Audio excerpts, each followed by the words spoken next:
What if Steven Spielberg's real movie obsessions are not the ones you expect? Before Jaws made people fear the ocean, before E.T. made the world cry, and before Jurassic Park rewired blockbuster cinema, Spielberg was sitting in the dark, studying other masters. These 11 films did more than entertain him. They shaped his emotion, suspense, fantasy, scale, and moral imagination. And the number one choice explains why Spielberg became Spielberg. Number 11, Citizen Kane, 1941. It is almost impossible to talk about any great filmmaker's favorite films without eventually arriving at Citizen Kane. But for Steven Spielberg, this is not just a predictable, greatest movie ever pick. It represents something deeper. The idea that one film can completely rewrite the rules. Released in 1941, Orson Welles' masterpiece was not content to simply tell a story. It attacked cinema from every angle: camera movement, deep focus, fractured memory, sound design, shadows, political power, childhood trauma, and the loneliness of wealth. For Spielberg, a filmmaker who would later become one of Hollywood's greatest visual storytellers, Citizen Kane must have stood as a warning and a challenge. The warning was that success, fame, and control can hollow a man out. The challenge was that the camera could do more than record action. It could investigate a soul. The story of Charles Foster Kane is really a mystery built around a missing emotional center. Everyone knows the powerful man, but nobody fully knows the wounded child inside him. That idea echoes through Spielberg's career. His films often look for the child hidden inside adults, or the emotional wound hidden beneath spectacle. Whether it is Roy Neary chasing lights in Close Encounters, Oscar Schindler confronting his conscience, or Indiana Jones hiding vulnerability behind bravado, Spielberg understands that mystery begins inside people. Citizen Kane gave filmmakers permission to be bold. For Spielberg, it was a monument to cinematic control. Not warm, not gentle, not sentimental, but fearless. And Spielberg, even at his most emotional, has always respected fearless filmmaking. Number 10. The Searchers, 1956. The Searchers is one of those films that looks simple from a distance and becomes more disturbing the closer you get. On the surface, it is a Western about a man searching for a kidnapped girl. But underneath, John Ford's film is about obsession, hatred, isolation, and a hero who may be too damaged to truly save anyone. That darkness is what makes it more than a classic Western. It becomes a portrait of American myth with poison running through it. For Spielberg, the visual power of John Ford was hugely important. Ford understood landscapes as emotional territory. A doorway, a desert, a rider on the horizon, these were not just images. They were moral statements. The Searchers is filled with frames that feel carved into film history, especially the famous doorway imagery that turns the outside world into something both beautiful and dangerous. Spielberg learned that kind of visual storytelling deeply. Think about the ocean in Jaws, the island in Jurassic Park, the beaches in Saving Private Ryan, or the glowing night skies in E.T. His locations are rarely just backgrounds. They carry fear, wonder, loneliness, memory, or destiny. The Searchers also matters because it complicates heroism. Spielberg's films are often hopeful, but his best ones understand broken people. Ethan Edwards is not a clean hero. He is driven, brave, terrifying, and morally unstable. That kind of contradiction would later appear in many Spielberg characters who are pulled between duty, obsession, guilt, and redemption. This film shows Spielberg's admiration for old Hollywood craft, but also for emotional darkness. The Searchers is not comfort cinema. It is myth under pressure. Number 9. Day for Night, 1973. Day for Night is one of the most affectionate films ever made about the chaos of making movies. Directed by François Truffaut, it is not about cinema as glamour. It is about cinema as madness, obsession, compromise, accidents, fragile egos, broken romances, last-minute miracles, and people pretending everything is under control while the whole production nearly falls apart. For Spielberg, That must have felt both funny and painfully true. This film matters because Spielberg has always been a director who loves the machinery of filmmaking.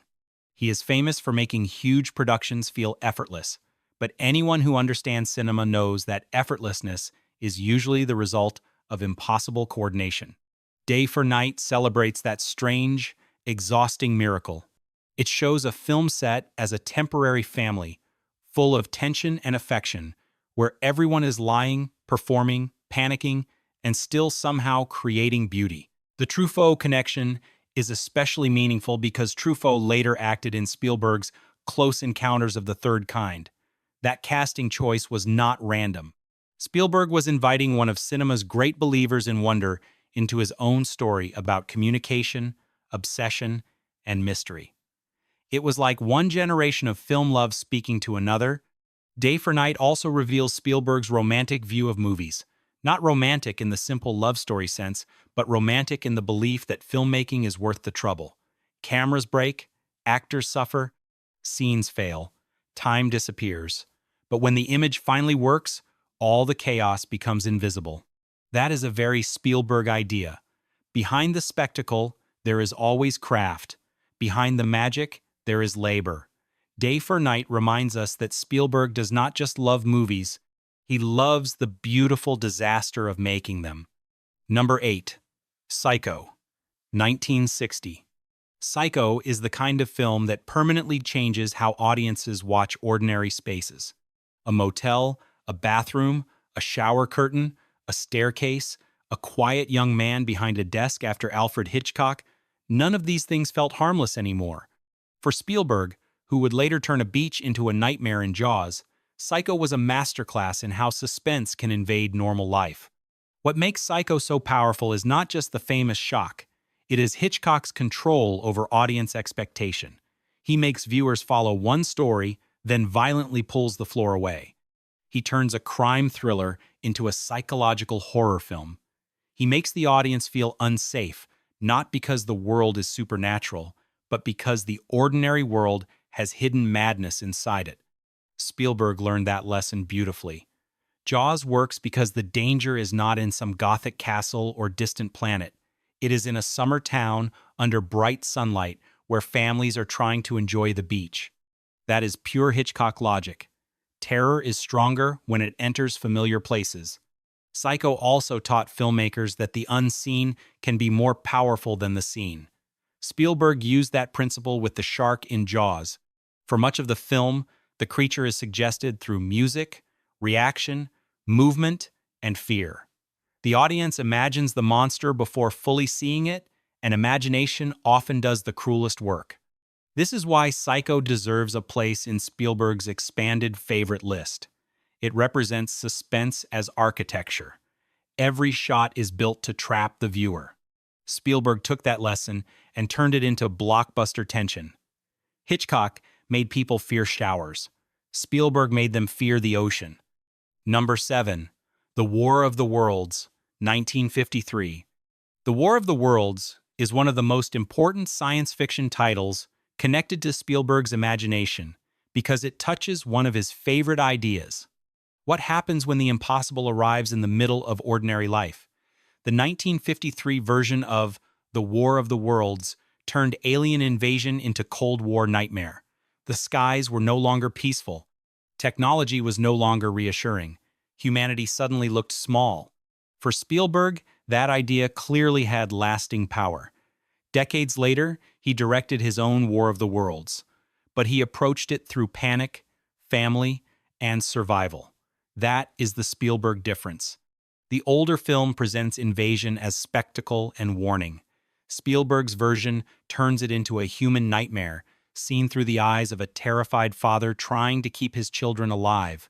The original film matters because it helped define alien contact as fear rather than friendship.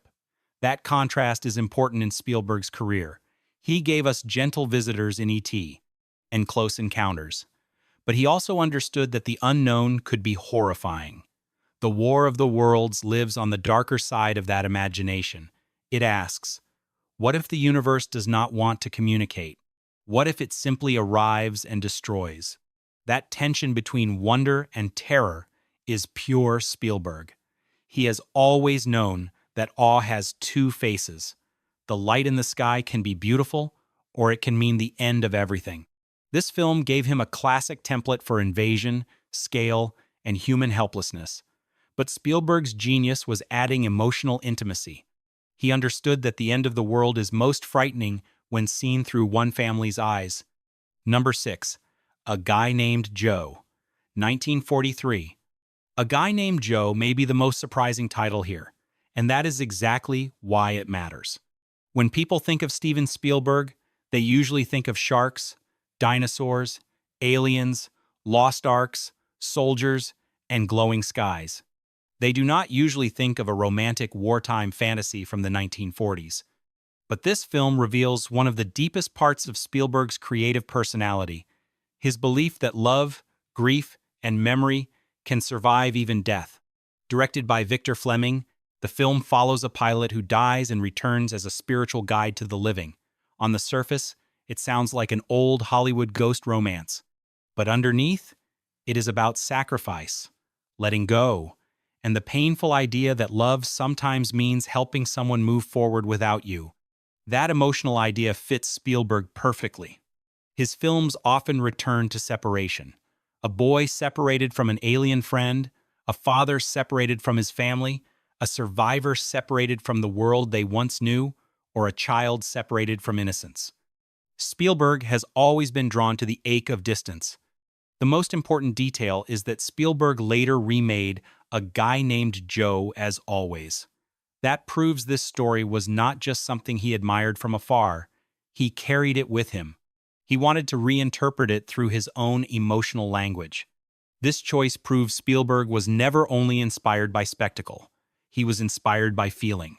Before the dinosaurs and spaceships, there was heartbreak. Before the blockbuster, there was loss. A Guy Named Joe shows the gentle, spiritual side of Spielberg that people sometimes underestimate. Number 5, Fantasia, 1940.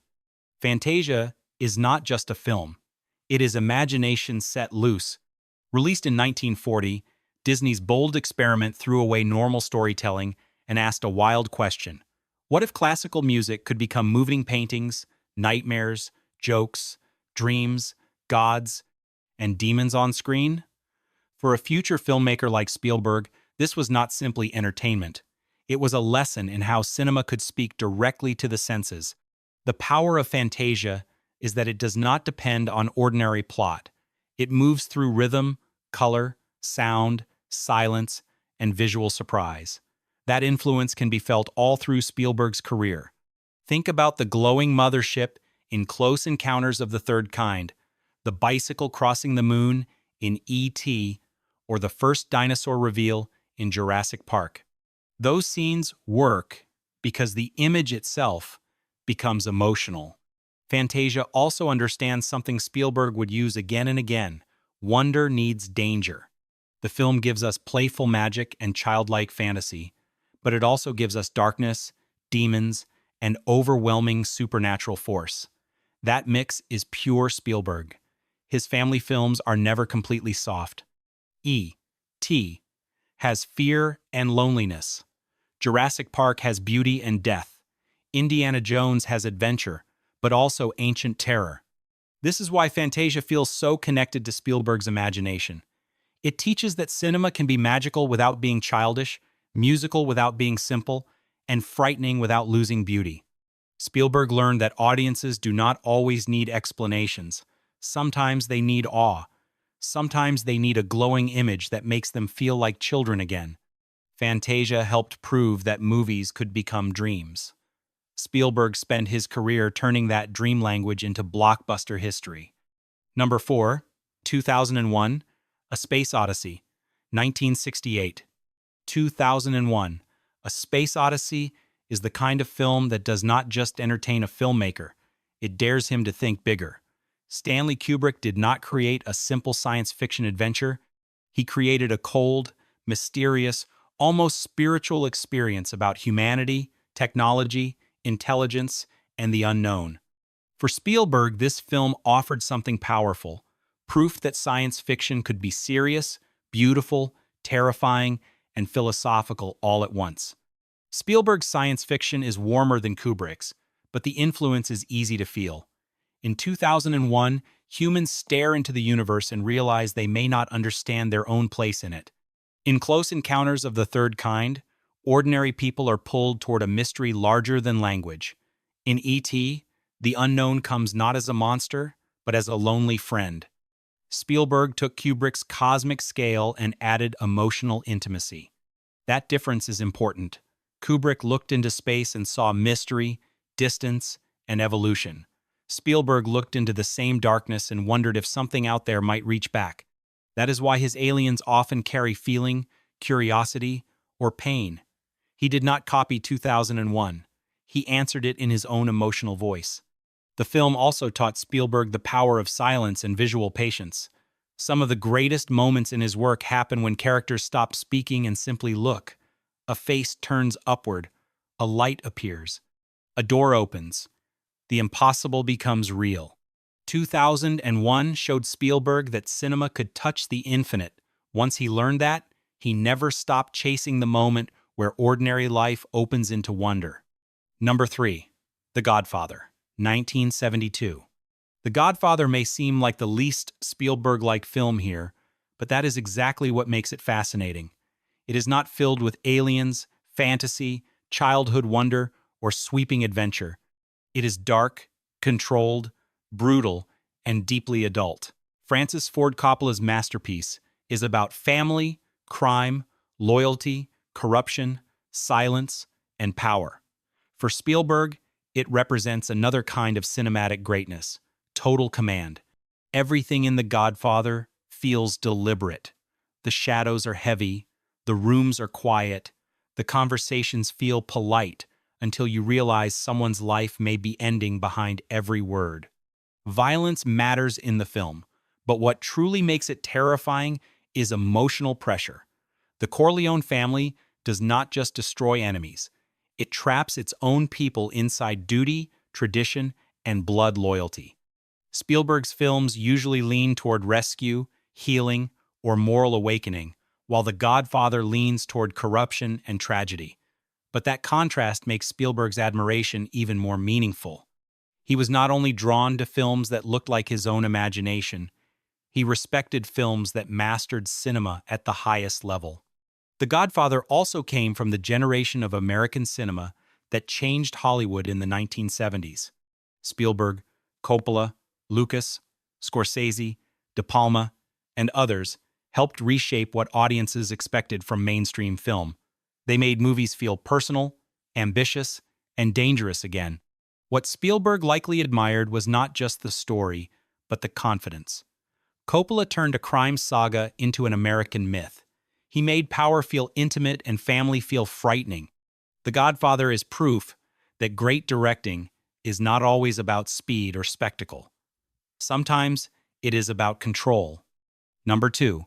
It's a Wonderful Life, 1946. It's a Wonderful Life is often described as a Christmas classic, but that label can make people forget how dark the film really is. At its core, this is a story about a man who feels defeated by life.